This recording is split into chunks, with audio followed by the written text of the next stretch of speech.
Number 11 on this list cost $1.55. Not a toy, a working revolver, mailed to your door. And number 1? Number 1 was not a gun Sears sold at all. It was a gun Sears built, in a factory almost nobody knows it owned. 400 guns a day. Open the 1897 Sears catalog. Somewhere past the laudanum and the castor oil, past the buggies and the banjos, you will find the sporting goods department. 28 pages of guns. Not a footnote, not a corner. 28 full pages of rifles, shotguns, revolvers, and ammunition. No background check, no dealer, no paperwork. You circled what you wanted. You mailed the money. The postman handed you a gun. This was America for 70 years. Here are 12 guns you could order straight out of the Sears catalog. Let's count them down. Number 12. The Daisy Air Rifle. This is where it started for millions of boys. The Daisy sat right there in the catalog, next to the real guns. That placement was the whole point. A boy circled the Daisy at 9 years old. He circled a .22 caliber rifle at 12. It was a ladder, printed on paper. Sears understood something modern retailers forgot. You do not sell a man a gun. You sell a boy his first one, and he buys from you for 50 years. Number 11. Our $1.55 revolver. That was its actual name in the catalog. Not a model number, a price, used as a name. $1.55. A working, firing revolver delivered to a farmhouse in Nebraska. To put that in perspective, the same catalog sold a child's high chair for $1. A belt cost 50 cents. A gun cost about the same as a high chair and a belt. That is not a statistic. That is a different country. Number 10. The A.J. Aubrey revolver. Now the quality goes up. In the 1902 catalog, these ran from $2.95 to $3.40. They were top break revolvers. Snap the latch, the barrel tips down. They came in .32 caliber and .38 caliber. Nickel-plated or blued. Your choice. The grips carried a company monogram pressed into hard rubber. This was not junk. This was a serious, well-made pocket gun, and it cost less than $4. Number 9. The White Powder Wonder. Read that name again. The White Powder Wonder. Sears did not name its shotguns after engineers or calibers. It named them like a carnival barker. Our World's Challenge ejector. The long-range winner. The World's Wonder. These were house brand shotguns with names invented purely to sell. And they worked. Farmers bought them by the tens of thousands. You cannot name a gun that way today. You could in 1900. Number 8. The Aubrey hammerless single-barrel shotgun. $7.95 in the 1908 catalog. And listen to how Sears sold it. In its own words, it promised to give you twice as much value for your money. It claimed the gun was worth 10 times more than the common single barrels selling for $4 to $8. That is not modest advertising. That is a promise printed in a book that went to millions of homes.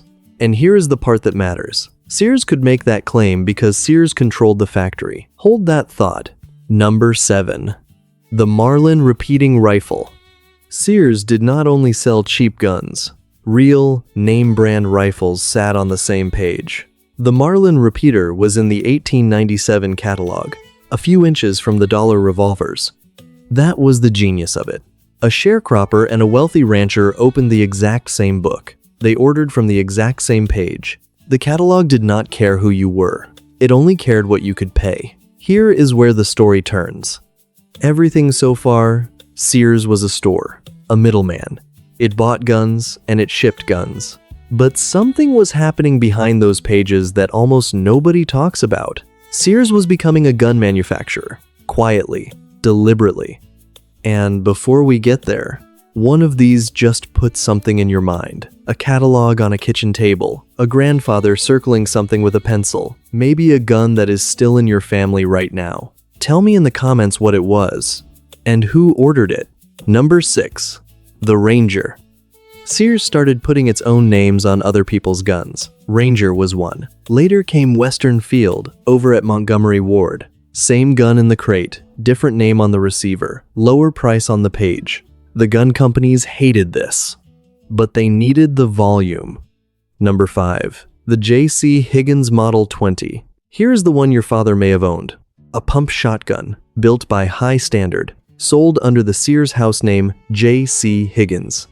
And J.C. Higgins was not a gun maker, he was Sears's bookkeeper. They borrowed an accountant's name because it sounded honest. It arrived in 1946, right as the boys came home from the war. Millions of American homes got their shotgun this way. Number 4. The Remington 22. 1950. Not 1900, 1950. The Sears Big Book offered a Remington 22 caliber rifle for $17.95. That is about $220 in today's money. A real Remington, mailed to your house, no questions asked. 15 years before anyone had ever heard of a background check. Number 3. The Winchester. The same 1950 catalog sold a Winchester for $98.89. In today's money, that is over $1,200. Which tells you something important. Sears was not the discount bin. You could order the very best gun in America out of a catalog and have it delivered to your porch. Anyone could. Absolutely anyone. Number 2. The Ted Williams line. In the 1960s, Sears put the greatest hitter in baseball history on a shotgun, Ted Williams, the Splendid Splinter. His name, stamped on the receiver of guns sold through the Sears catalog. Imagine that today. A living sports legend, lending his name to a mail-order firearm line in the middle of his fame. It was completely ordinary. Nobody blinked. And number 1. The factory Sears owned. Here is what almost nobody knows. In 1899, a gunmaker named Andrew Fireberg agreed to sell his entire shotgun output to Sears. Other manufacturers were terrified to do it. The retail stores were boycotting anyone who supplied the mail-order giant.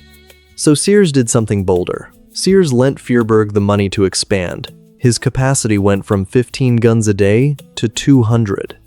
Then Sears took an ownership stake, and it grew into the Meriden Firearms Company. By 1906, that factory was producing 400 guns and revolvers every single day. 200 single-barrel shotguns, 100 revolvers, the rest 22 caliber rifles and double barrels.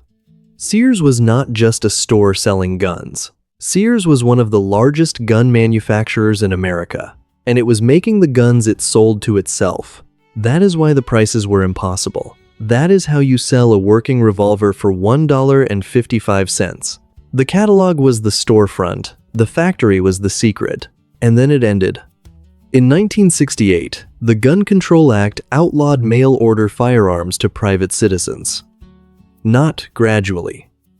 Overnight. 70 years of American life stopped with a signature. The catalog pages went blank. The postman stopped bringing guns. The strangest thing about all of this is not that it happened. It is how completely ordinary it was. Nobody thought it was remarkable that a boy could circle a rifle in a book on the kitchen table. Nobody thought it was strange that a gun cost about the same as a high chair. It was just how things were. And then, one day, it wasn't. If your family ordered a gun out of a catalog, tell me about it in the comments.